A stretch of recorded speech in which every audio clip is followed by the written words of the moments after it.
Pengkhianatan di dalam Istana Pakuan Pajajaran.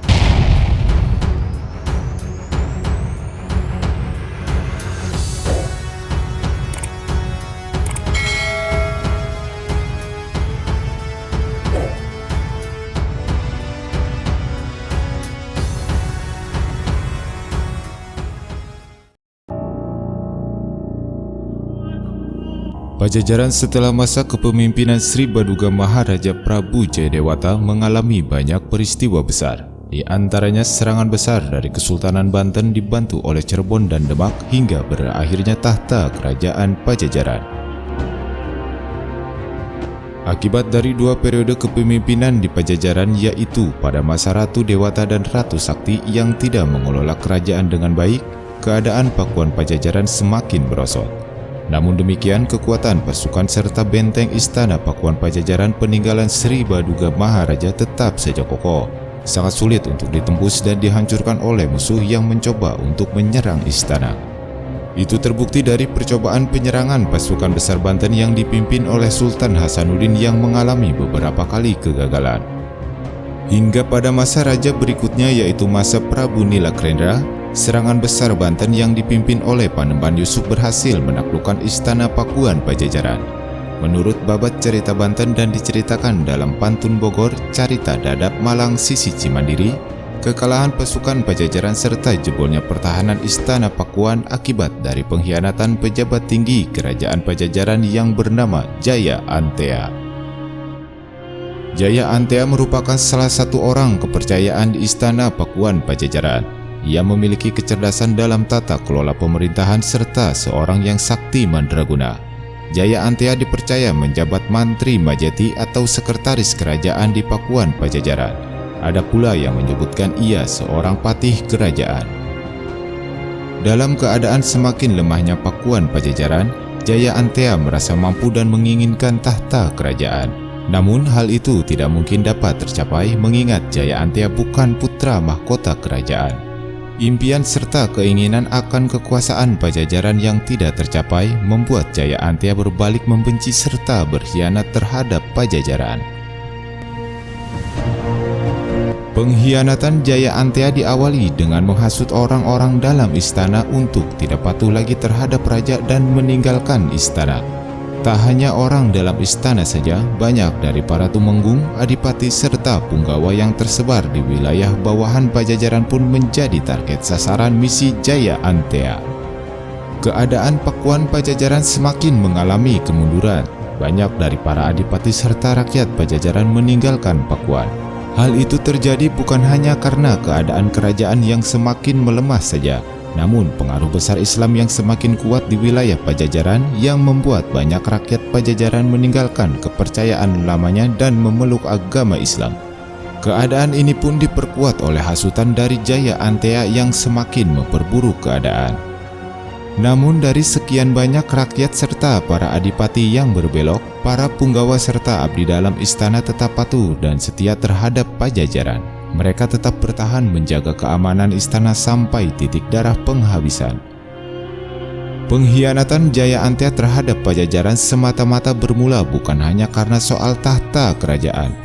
Kekecewaan Jaya Antea terhadap Pajajaran tak kalah cintanya ditolak oleh Nyi Mas Purnamasari, putri dari Prabu Nilakrendra.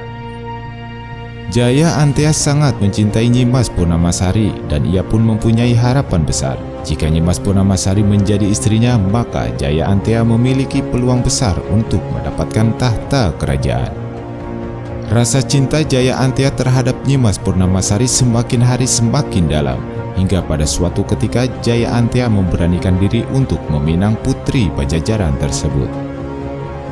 Namun tak disangka Nyi Mas Purnamasari menolak pinangan Jaya Antea, dan ia lebih memilih Raden Kumbang Bagusetra, pangeran dari wilayah Pajajaran Girang. Melihat kenyataan tersebut, Jaya Antea pun keluar dan meninggalkan istana Pakuan, dan diceritakan ia melakukan perjalanan ke tanah Arab. Sekembalinya dari tanah Arab, Jaya Antea langsung berkunjung ke Banten dan ia pun bergabung bersama Banten untuk menghancurkan Pakuan Pajajaran. Dengan bergabungnya Jaya Antea, Kesultanan Banten merasa diuntungkan karena bagaimanapun Jaya Antea mantan seorang pejabat tinggi Pajajaran yang memiliki kemampuan taktik berperang sangat baik, serta ia pun sangat mengetahui seluk-beluk istana Pajajaran. Ketika serangan besar-besaran yang dilakukan oleh pasukan gabungan Banten, dengan sisa-sisa kekuatan prajurit serta punggawa Pajajaran, mereka mampu mempertahankan benteng gerbang istana Pakuan, sehingga membuat kesulitan para prajurit Banten untuk menembus istana. Sampai ketika Jaya Antea menyelinap masuk ke dalam barisan pasukan Pajajaran, dan ia pun langsung membukakan lawang gintung atau pintu gerbang menuju istana Pakuan untuk memberikan jalan masuk pasukan Banten. Jebolnya benteng istana menyebabkan pertahanan Pajajaran pun lemah, dan akhirnya istana Pakuan Pajajaran pun berhasil dikuasai oleh pasukan Banten.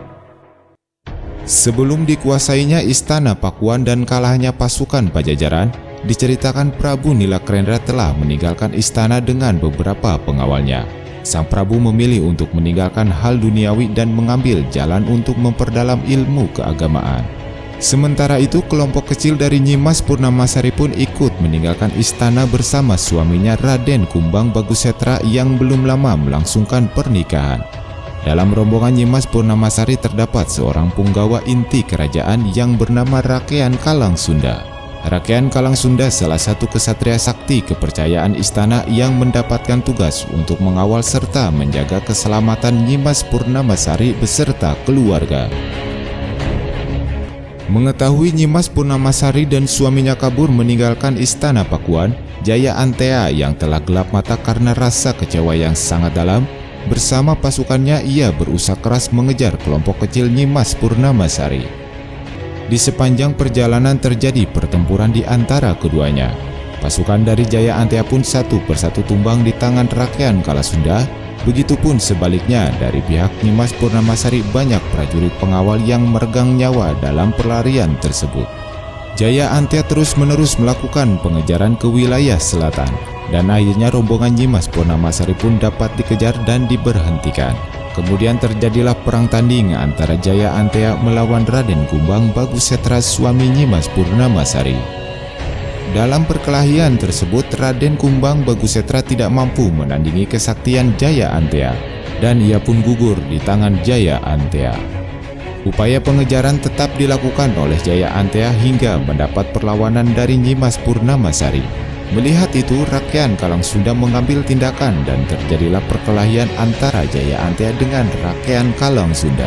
Jaya Antea kesulitan untuk melumpuhkan Rakean Kalang Sunda meskipun ia sudah mengeluarkan semua kesaktiannya.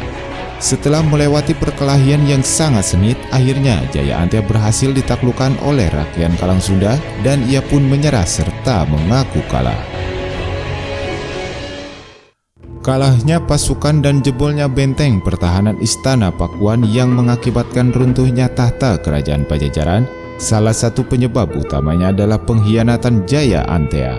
Jaya Antea yang seharusnya membangun serta menjaga kerajaan, karena ambisi dan rasa kecewanya, ia malah bergabung dengan musuh untuk ikut serta menghancurkan kerajaan Pajajaran.